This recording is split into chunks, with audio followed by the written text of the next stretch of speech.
বলেছে কখনো কাউকে দুঃখ দেবে না, কখনো কাউকে কষ্ট দেবে না।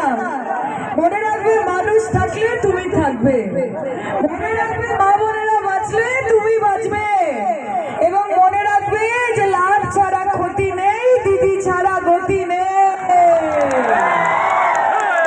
আপনারা কেমন আছেন?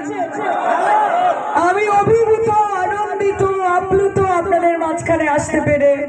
এবং সত্যি আজকে আমি ঈশ্বরকে এবং আল্লাহকে ধন্যবাদ জানাই যে আজকে যদি আমি এখানে আসিমগঞ্জে না আসতাম তাহলে আমি জানতে পারতাম না যে আমার জন্য এতটা ভালোবাসা অপেক্ষা করছে। আপনাদের সকলকে আমার নেত্রীর পক্ষ থেকে, মমতাদির পক্ষ থেকে আমার অনেক অনেক ভালোবাসা, শ্রদ্ধা এবং অভিনন্দন।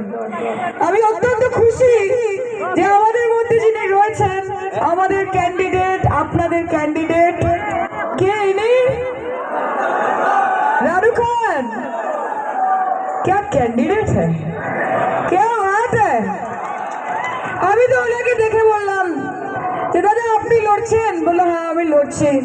হ্যালো, আপনাকে দেখে তো আমি একটা কথা দাবা করে বলতে পারি যে এবার অন্তত সাউথ করিমগঞ্জে ঘাসের ওপর জোড়া ফুল, ঠান্ডা ঠান্ডা কুল কুল জিতবে শুধু তৃণমূল।